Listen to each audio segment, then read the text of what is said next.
In the last class, we had started looking at networked embedded systems, and we have studied a special purpose protocol, CAN protocol, for connecting embedded microcontrollers in an application specific fashion.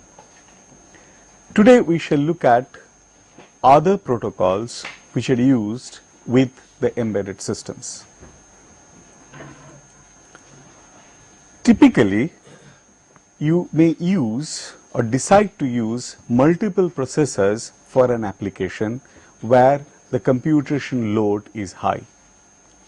Even on SoCs, you have seen that we integrate multiple processing elements.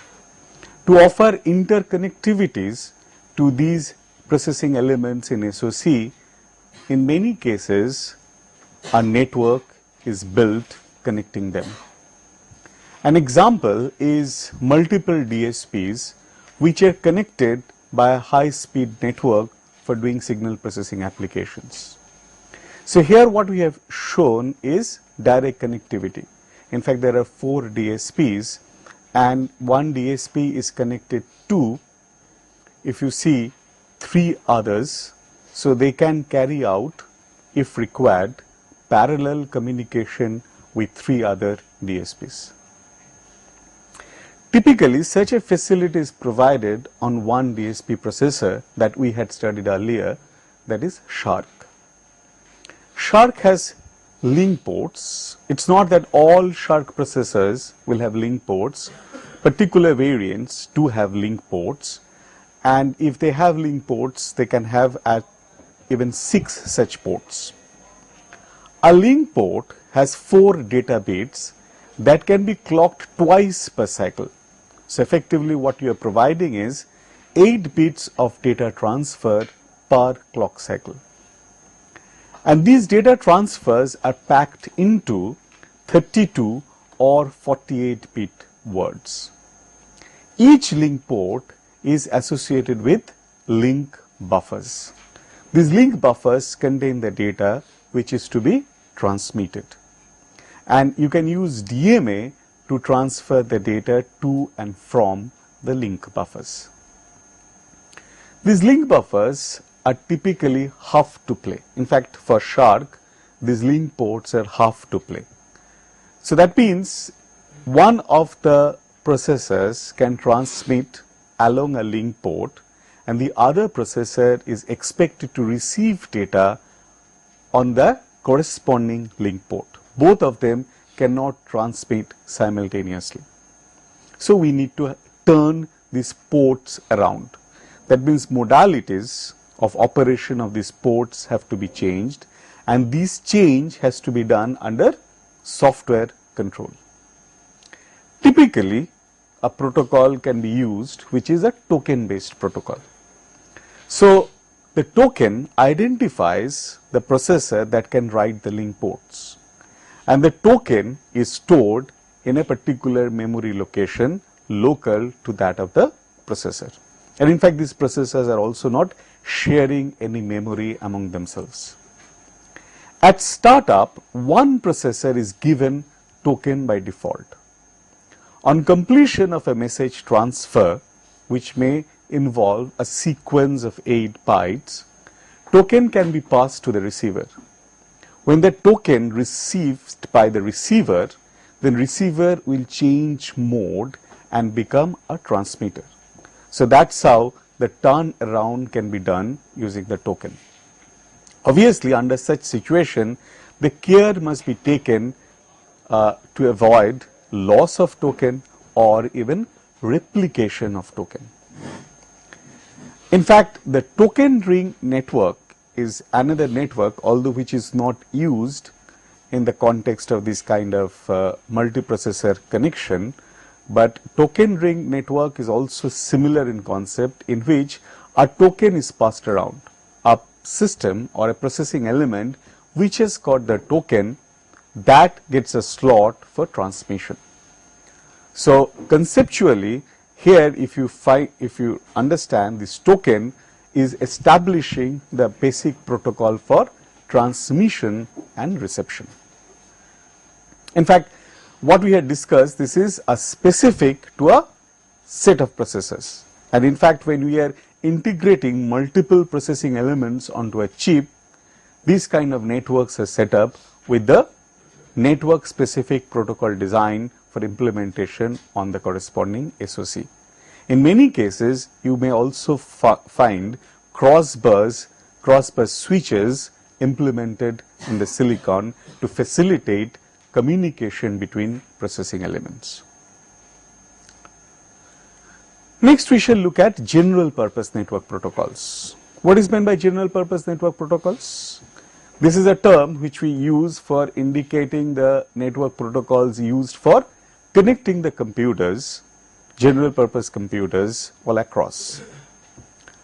And why would we like these protocols to be implemented in the embedded systems? Definitely for providing connectivity to embedded systems with networked computers. And these connectivity may be within a local area network, maybe over a wide area network. The common data link layer protocols which are used for establishing communication over serial links are SLIP and PPP. Okay. In fact, SLIP is an example of point-to-point protocol.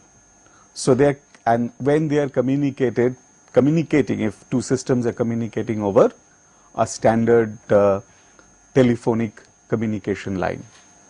SLIP can be used for connecting one computer to another computer via modem even.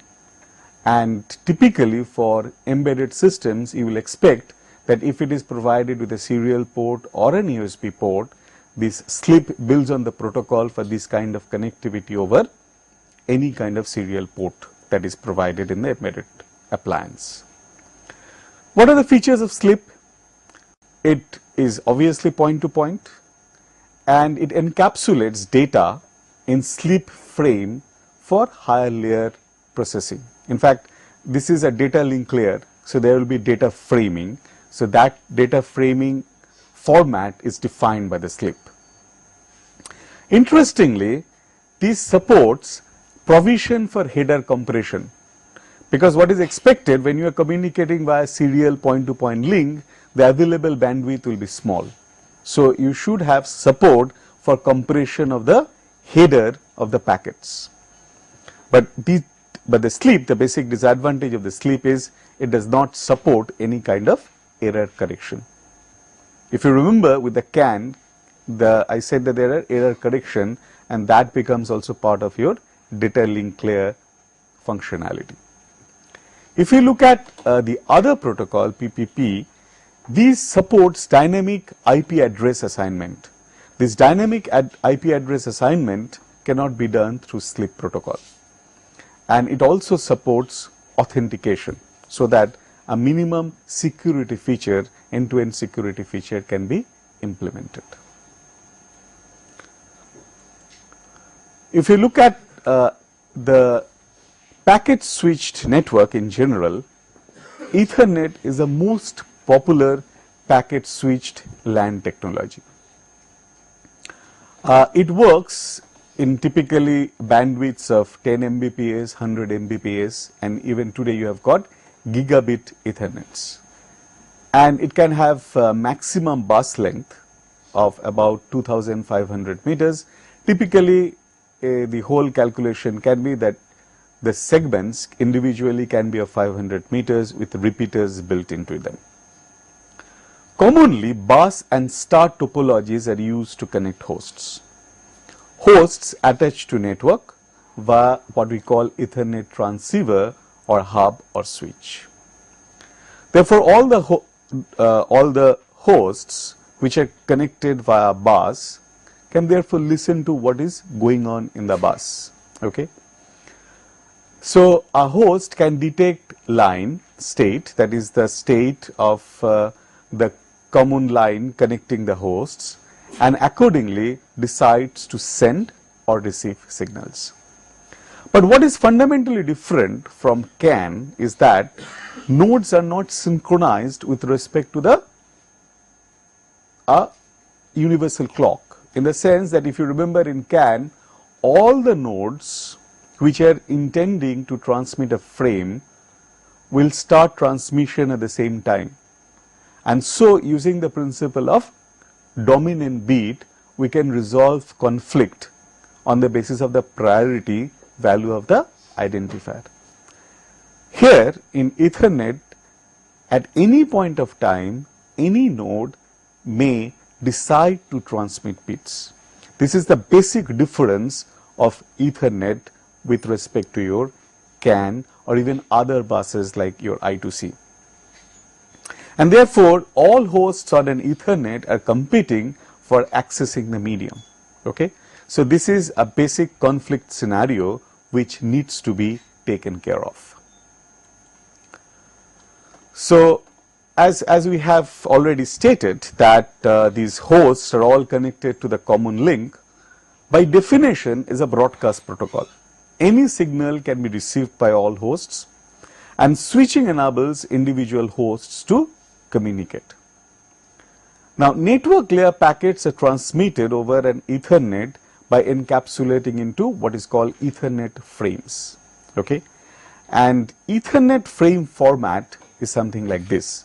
If you look at this packet or the Ethernet frame format, you will find that here you have got a destination address, you have got a source address. So, by using the destination address, a processing element or a computer would know whether the packet is intended for it or not. So, a frame frames typically also has a preamble which is of 7 bytes, and it is used to synchronize receiver before actual data is sent. That means, receiver on receiving this information. So, all of these elements which are connected to the Ethernet can ready itself for receiving the data. The address is a typical 48-bit unicast address.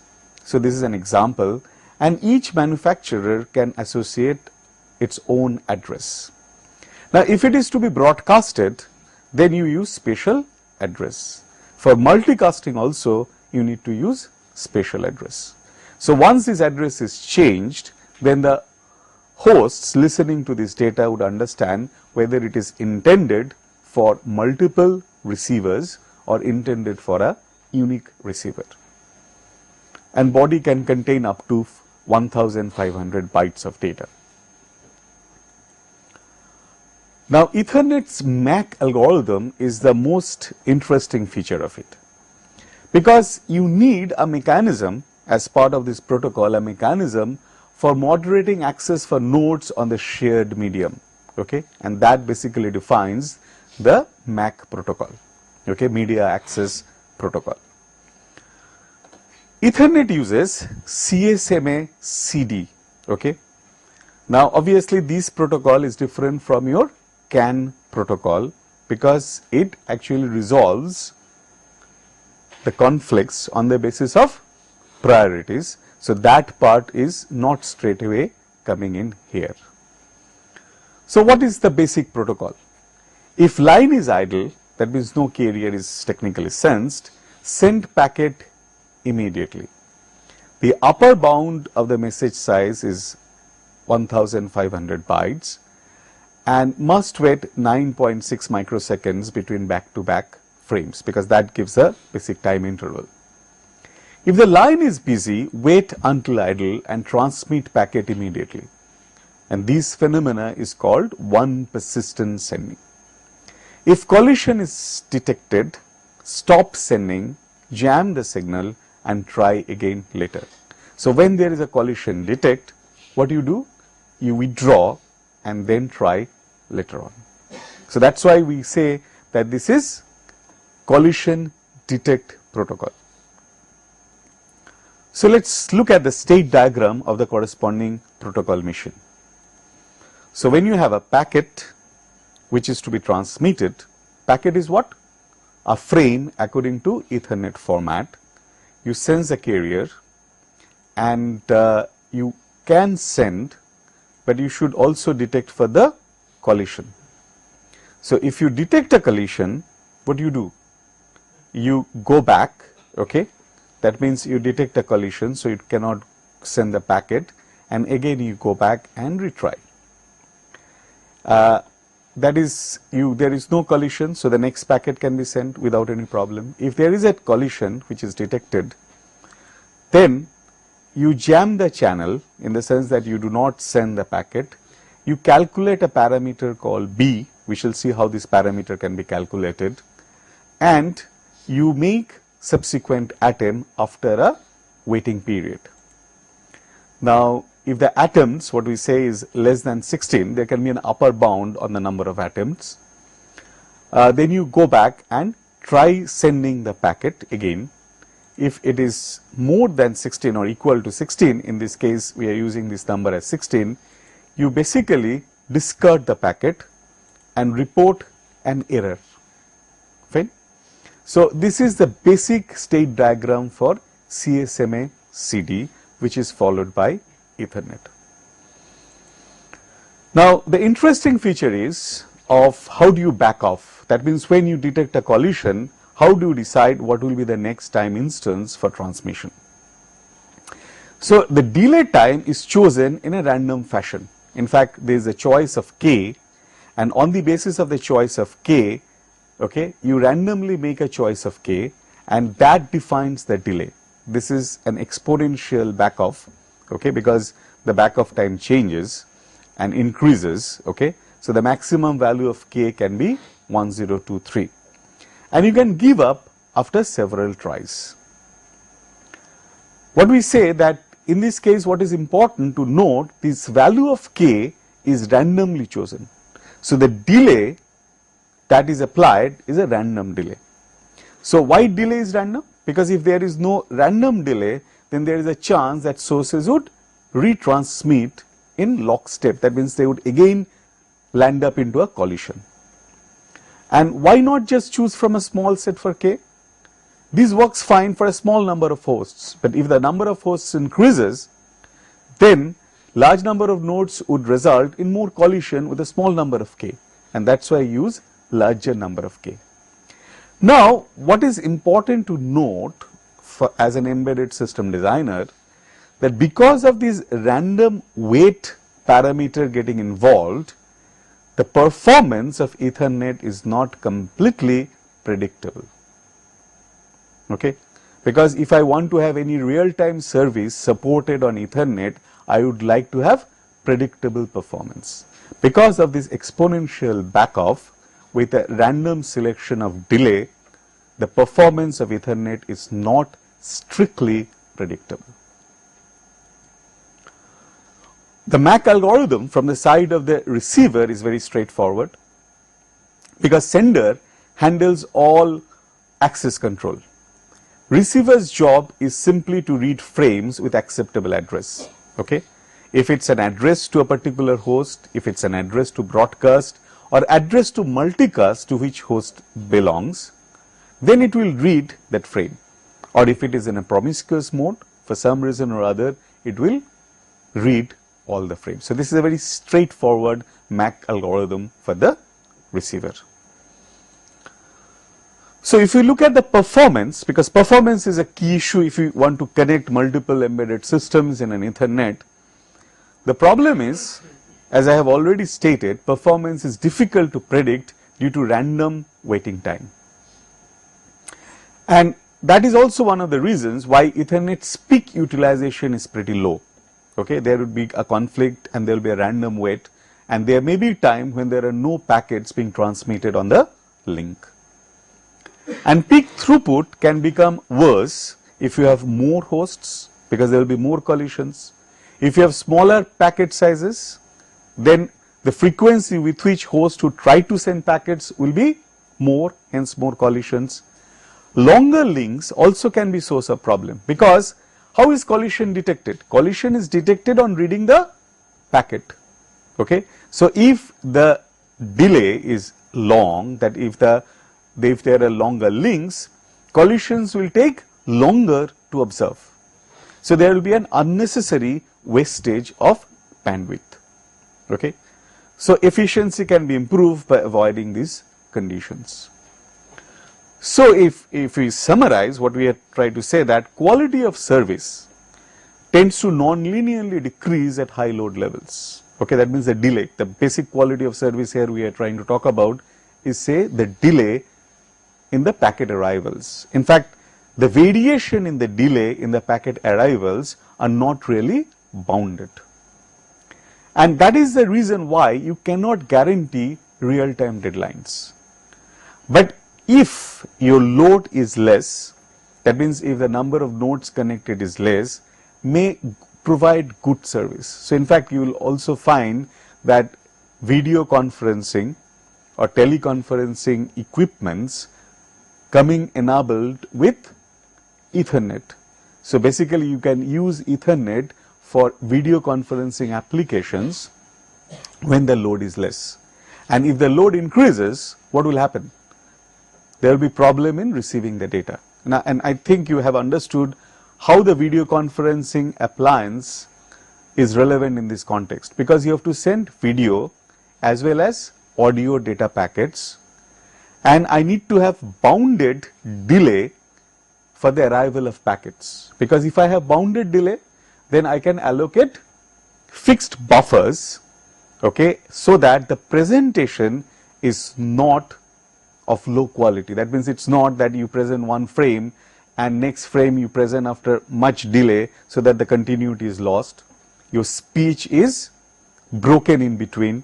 So, such kinds of problems will not occur if you know an estimate of the worst case performance of your Ethernet. But that is not always possible, and that is a basic bottleneck in using Ethernet as a basic network for these kind of application. There are various hardware implementations of this Ethernet protocol, because if there is no requirement of strictly real-time constraints, then you can use Ethernet for a variety of applications. Here we are looking at an example hardware. Okay, this is an embedded standalone embedded system. Why? Because it has got 100 Mbit Ethernet transfer speed with an 8051 microcontroller. That means this Ethernet protocol is enabled or provided with the hardware, additional hardware, as well as with a microcontroller. Okay. So, along with these, you have got 4 channels of AD converter, digital I/O, and you have got I2C compatible bus availability, then compare and capture channels. Also, it has got onboard static RAM, onboard flash, and JTAG interface for high level debug. Now, these kind of products are there today available. Why they are available? You can add on such a card to your appliance and very easily provide Ethernet connectivity. If you see, it has got I2C compatibility. So, using the I2C, you can connect it to your main system, okay, and you can have data transferred to this kind of a small footprint device, so that you can plug through this card your appliance to an Ethernet port and have Ethernet enabled connectivity. Now, in this case, the basic protocol here gets implemented on the processor. There are also devices and appliances where you build the stack in the hardware itself. Okay. So, the entire stack gets built into hardware, maybe using an FPGA block, which enables more efficient implementation of this protocol. Okay. So, at a low cost, you get a module with a small footprint which you can add to your appliance. Next, we shall look at Internet protocol, which is actually the basis for today's Internet. Internet protocol is, why it is called Internet protocol? It provides an inter-networking standard, that is connectivity between two Ethernets and a token ring network. We had already referred to a token ring network, where basically a token is passed around the processing elements, okay, and when the token is available with the processing element, it can transmit data. And higher level services are built on top of this Internet protocol. Now, the internet protocol basically implemented through a router when you are connecting two distinct networks. And IP works what we say at the network layer. So, at the network layer, the IP protocol creates packets for routing to destination, and in fact a node that transmits data to different types of networks is called a router. So, router may not have top layer protocols implemented. Its basic job would be to receive packets and route the packets to the respective networks depending on the destination address. So, a packet on its path can pass through many routers, and in fact there may be packets originating from one destination, but two consecutive packets may be put onto two different routes by the router itself. Okay? And that is the basic reason why we call this a packet switching network. Packets are switched from one path to another path. And you can also realize that if this kind of packet switching takes place at a particular node, this node needs to handle pretty high computation load. Okay, because if you are looking at 1 gigabit Ethernet, then switching at the node has to meet that speed of the backbone. IP packets have got information like version, service type, length, source and destination address, as well as data payload. And data payload can be maximum of 65,535 bytes. The addresses are very well known. Okay, it was 32 bits in early IP and 128 bits in IP version 6, and typically written in this form. There can be the number of digits depending on the addresses that are getting allocated, and you have got the domain name server which transforms this kind of symbolic addresses to actual IP addresses. Please note that these IP addresses are different from that of your Ethernet addresses. Okay? So, Ethernet addresses are provided at the manufacturer's level. These IP addresses are provided at the network administrator's level.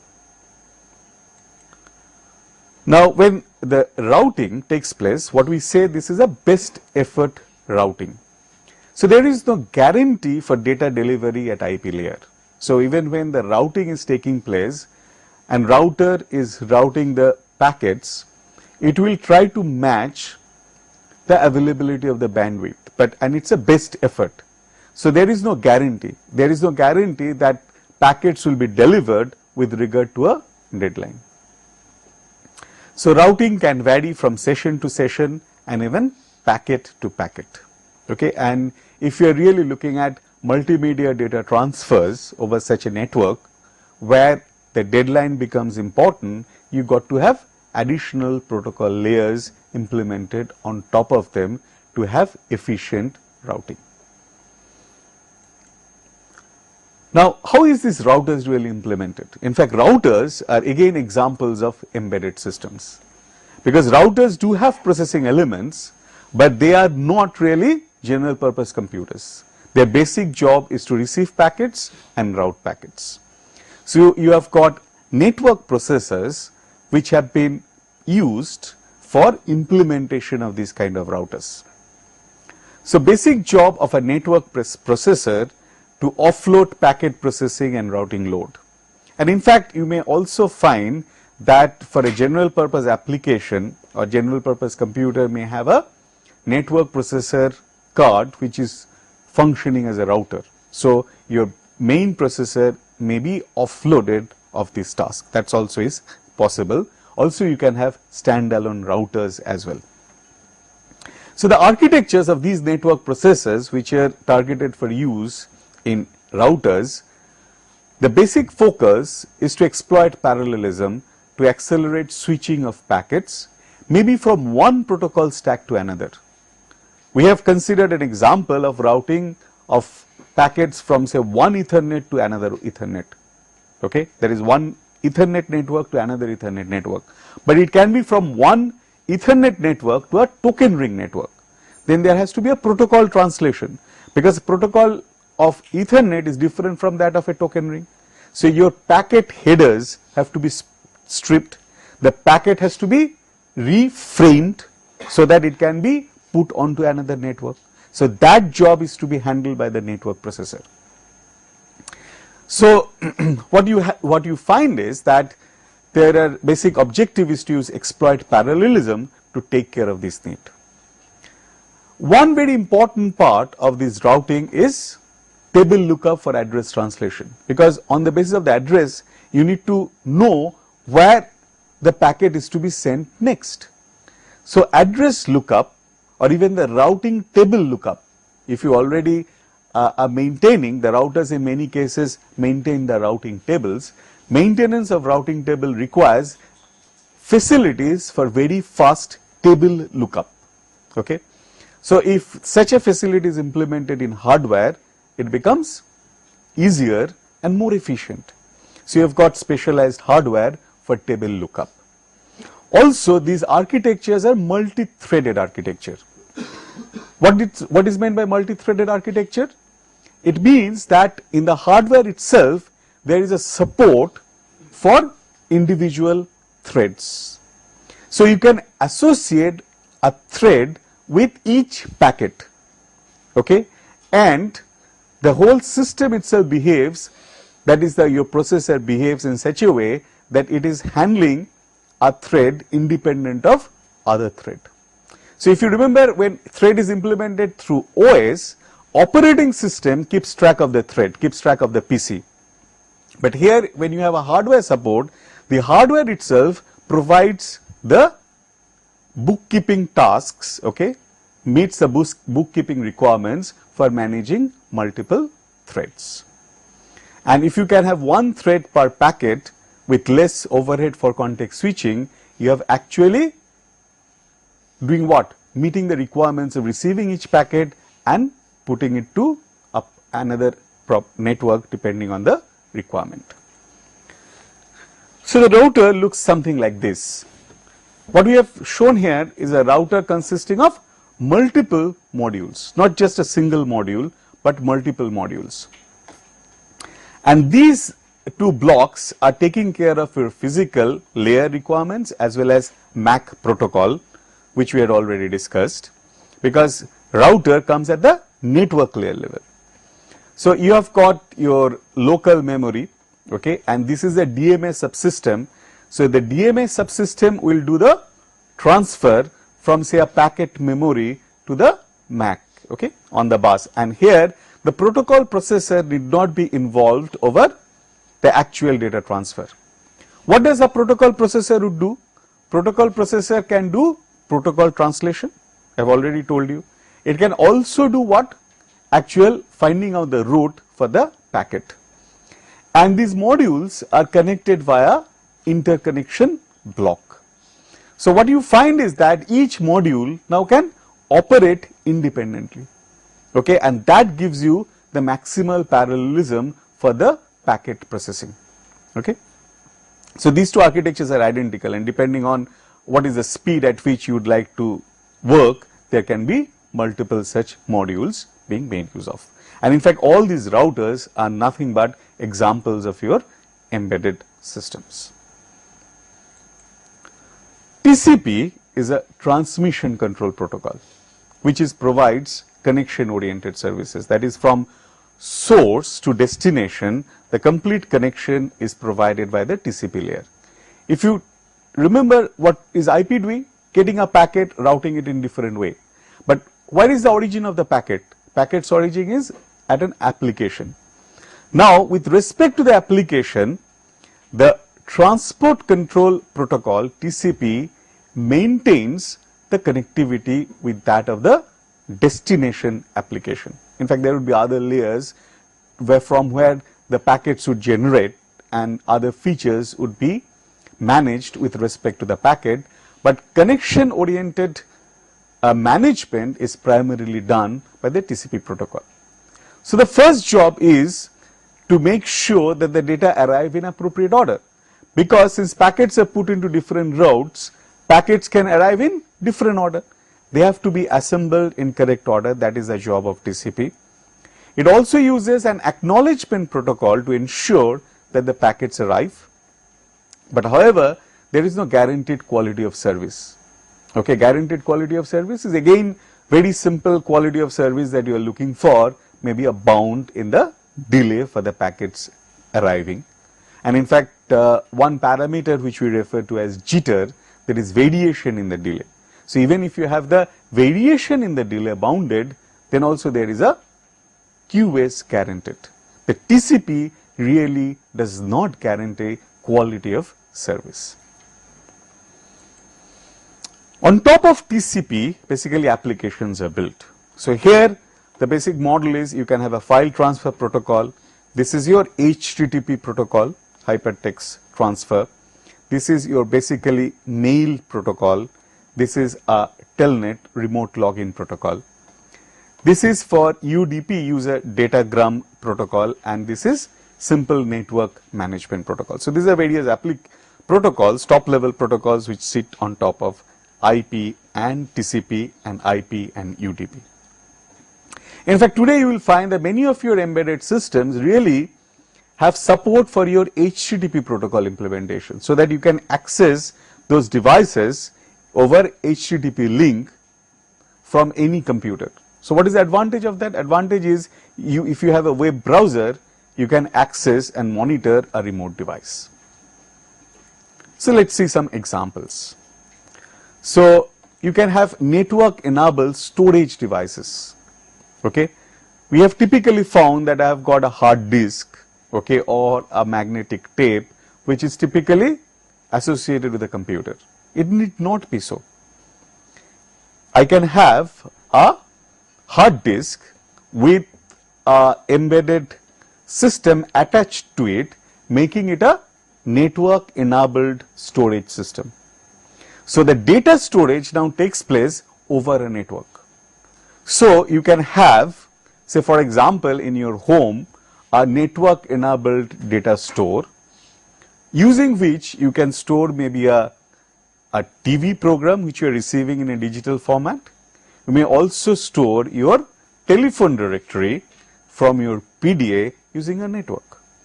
Okay, so then these storage devices becomes standalone devices if they become TCP/IP enabled. Okay, so use TCP/IP to transfer data to and fro from standalone devices. Okay, so this protocol gets implemented. I have already shown a module for implementation of Ethernet.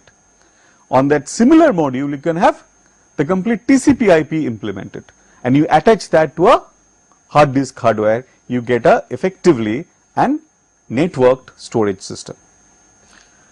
Then you can provide Ethernet connectivity as well as TCP/IP connectivity for monitoring and controlling instruments. You can have a radio frequency amplifier which are used for say broadcast or other applications. Now you want to monitor its condition, you want to set parameters to the RF amplifier. How to do that? Okay, you can have a digital interface. If you have a digital interface, then using that digital interface you can do a remote connection, and through the remote connection you can provide these features. Okay, and other example is an UPS. If you want to monitor battery life of an UPS remotely, okay, so what you provide a TCP/IP as well as Ethernet enabling feature. In fact, if you remember, we had seen an example of a vending machine, okay, which is Ethernet enabled, so that the complete stock monitoring can be done from a remote location. In fact, on these devices, if they are really implementing TCP/IP, on top of TCP/IP you may find thin web servers, very basic web servers implemented. Okay, and why web servers? Because if I am using a web browser, any computer which has got a basically a web browser, I can use that web browser to connect to these devices.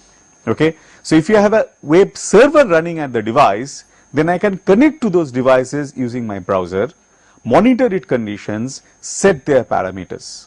So I get a complete facility for remote monitoring and remote controlling of any equipment. In fact, that is the major application of Ethernet and TCP/IP for in the embedded domain. So we get with these what we call internet enabled embedded systems. This class of devices are also known as internet enabled embedded systems. And any embedded system that includes an internet interface, you can have even a refrigerator, okay, and on the refrigerator you can set the temperature over the internet. So you need to have now a home server, a thin home server. You can have internet appliance which can be an email device. In fact, there are email devices which are standalone email devices, and in fact there are devices which has got a pen interface. Okay, so a standalone email device with a pen interface. So instead of typing in, you can actually write letters and send it via email. Okay, so that becomes what? Effective implementation of on top of TCP/IP your mail server. Okay. There are other examples like laser printers, personal digital assistants, home automation system. Refrigerator is an example of that. So you can have your geyser connected via internet, you can have your microwave connected via internet, and you can control everything before you when you reach home. You can set the temperature on the geyser while you are driving. So that's a basic model that being talked about in this context. Let's take an example, a Java CAM, that is a remote visualization. In fact, today you get more sophisticated systems. You get cameras which you can control. It can do a pan tilt control you can have over the internet. This is a very simple, straightforward implementation around a processor which is more like a 486, classical 486 processor, which can support about 1.5 megabytes of memory, and it has got a parallel port interface. And what it uses a memory efficient, what we say, Java nano kernel, which is something like your Java KVM or Java virtual machine, which we intend for usage on your small handheld devices. So effectively what you have, this is your camera, and you implement a server, a quick cam server on top of your Java virtual machine. Okay, and at the web browser you can have an applet. So you download that applet establishes connection with the quick cam server, and you basically get the images downloaded and see what is happening from standalone camera. Please keep in mind that this is not a webcam in a classical sense where you connect the webcam to a PC. This is a standalone Java camera. Okay, so effectively the HTTP server is implemented on top of this simple 486. Okay, so you put it anywhere, you don't need a computer, okay, just plug it onto a TCP/IP socket and you can do a communication and see pictures. Even if you have the wireless Ethernet, then this can be a wireless camera. In fact, commercially such wireless cameras where you can do pan tilt control are available today. So this takes us to what is called wireless LANs. So wireless LANs are obviously enables you mobility, flexibility, and this is expected to be used where the wiring is difficult to be done. Okay. And the basic configuration you look at is we say a single cell wireless LAN. So the basic idea is that you have an Ethernet, you have an Ethernet connectivity, this is your basic backbone, okay, and this is your Ethernet switch, and you can have all these systems connected via wireless link. So you have got a cell, a single cell, and this single cell wireless link which is connected to your 100 Mbps Ethernet switch, and other devices are connecting to this single cell. Okay, this can be from a switch or from any of these standalone systems. There can be also multi-cell configuration. So here you have got multiple cells and you have got systems connected via these multiple cells, and each of the cells communicate using maybe its own frequency, okay, and then each of these cells are connected to the backbone Ethernet switch, and so that provides connectivity of these devices to your basic network. This is a basic conceptual model of the wireless LAN. This wireless LAN provides what we call nomadic access, link between LAN hub and mobile data terminal. So you can move around with your laptop or notepad. Also useful in extended environments such as campus or cluster of buildings. Users move around with portable computers and may wish access to servers on wired LAN. Okay. In fact, we have such networks in this institute itself. Also today you will find that airports and others are becoming this kind of wireless LAN enabled, so you get a nomadic access using your laptops or even your palm tops. So basic infrastructure wireless LAN is conceptually this, that you have got a high speed backbone wired LAN, and these are the cells, and you have got these basic nomadic stations. You can move from one cell to another cell, okay, and when you are in any of the cells, you can access all the servers which are connected to the infrastructure backbone. The other aspect of this is ad hoc networking. So in this case, you do not talk about a backbone, okay. You are basically trying to set up the network among these individual stations themselves, okay. So it's a peer-to-peer network set up temporarily to meet some immediate need. It can be a group of employees, it can be a network for duration of meeting. So if you look at that wireless LAN, therefore provides for what? Provides for connectivity where wiring is difficult, provides for connectivity in a nomadic fashion that you can move around, also provides a facility for ad hoc networking. That is a set of stations suddenly coming together and setting up the network on being discovered by each other. The basic technologies is infrared LANs, spread spectrum LANs and narrowband microwave LANs, and majority of infrared LANs, very simple infrared LAN we have already looked at. This IRDA protocol can be used for that purpose, and majority of the LANs that we shall look at, okay, and we have today are spread spectrum LANs. Narrowband microwaves are also used for this purpose. The most well known LAN technology is 802.11. In fact, whatever applications we have talked about using Ethernet today, they are getting transported on 802.11. Okay, you would like to control a device, say an RF amplifier or an UPS. Ideally, you would like it to be on a wireless LAN. So you are not consuming a Ethernet port. Okay, you can place it anywhere in the lab and you can connect to it in a remote fashion. So 802.11 basically provides a MAC protocol. Okay, and it uses unlicensed frequency spectrum, 900 megahertz or 2.4 gigahertz, because these frequencies when you are using, you do not need to take licenses, because other frequencies are preserved and reserved for various applications like TV transmissions, defense communication, so on and so forth. This uses spread spectrum. What is spread spectrum? The signal, the baseband signal is distributed over wider frequency than that is required. And in fact, typically for all these, use multi-hop spread spectrum. That means you use multiple frequency slots. Okay, so you have got a random sequence of frequencies, and the data is spread over these frequencies. Okay, a number of frequencies, and how they will be distributed, that's also a random, because that minimizes the problem of interference. Because these are to be used in a kind of a variety of scenarios, so there can be source of problems and noise, so you would like to make it interference resistant. So that's why the spread spectrum frequency hopping is used as a physical layer specification for these kind of networks. So the basic architecture is what you have: a basic service set or a cell which contains wireless host and access points. Okay, these access points can be connected to a wired LAN. Okay, so basically the base model that we have already shown you, and BSS combine to form what is called a distribution system. When you have an ad hoc network, stations can, then what is happening? You are really not having an access point. Okay, access points is more of an infrastructure network, okay, which is providing you nomadic access. So dynamically form a network without an access point.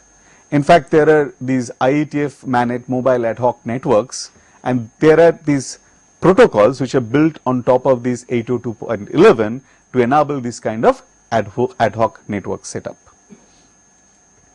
So what is the basic MAC protocol?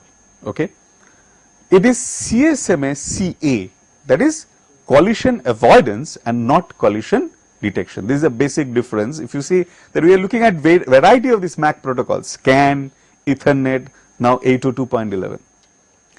Now, what does it do? If sense channel idle for some diff second, okay, there is some bound diff second, then transmit entire frame because you have not detected any collision. If the channel is sensed to be busy, then you do a binary back off, okay. And receiver, what it does, if received okay and return acknowledge after a certain time period, which is SIFS. So this is a very basic description of the MAC protocol. I am not going into the details. This is a very basic description of the MAC protocol. So effectively what we are doing is that the source, after the diffs, it senses the channel. If it finds a channel to be idle for about diff second, it sends the data. Now destination waits for shifts this second, okay, and there is no data, then it sends the acknowledgement, okay. The others defer access using what is called NAV, okay. What is your NAV? NAV is called network allocation vector, okay. So 802.11 frame has transmission time field, okay. So there is a specific transmission time field, and others what they do on hearing the data defer access for NAV time units. They defer access for NAV time units.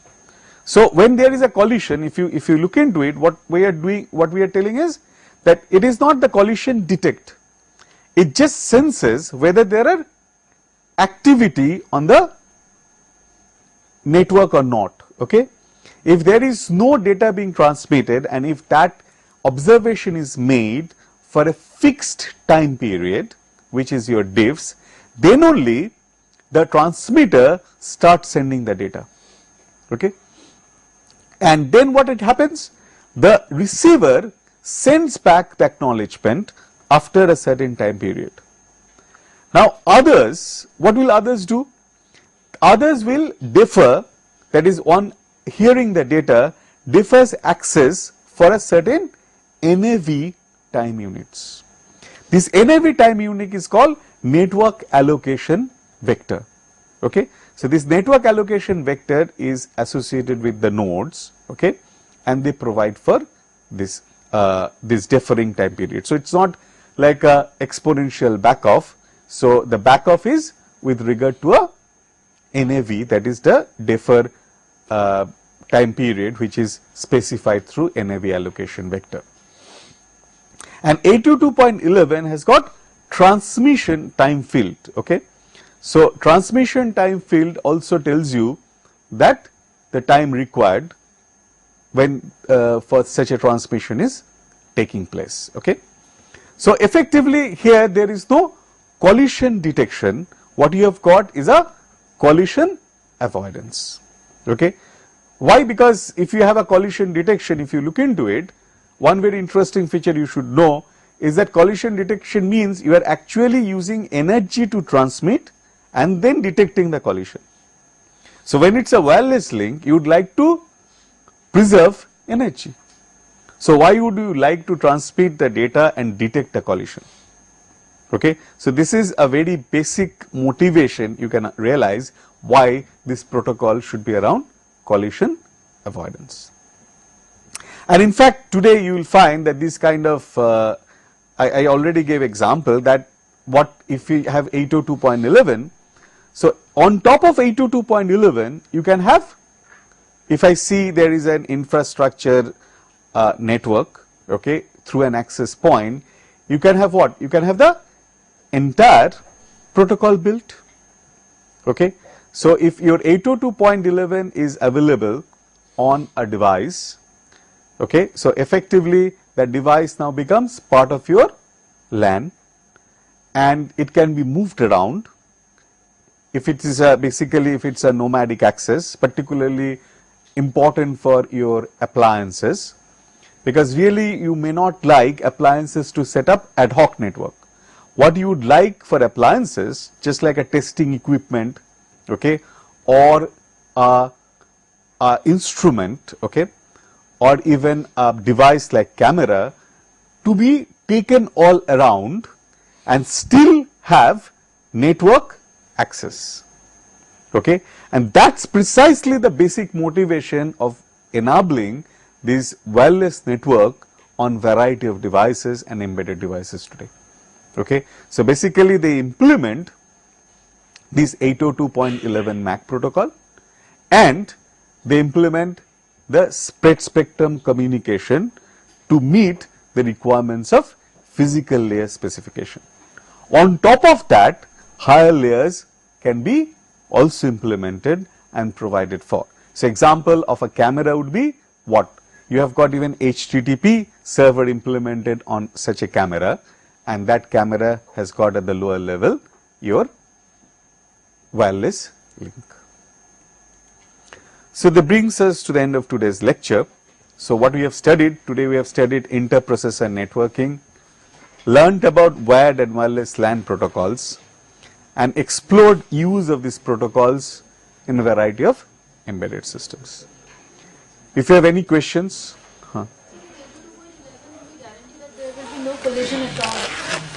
see, the question is, in 802.11, do we guarantee there won't be any collision at all? It's not so. Okay, there would be obviously collision because there are multiple elements, okay, or multiple stations which may like to transmit at the same time.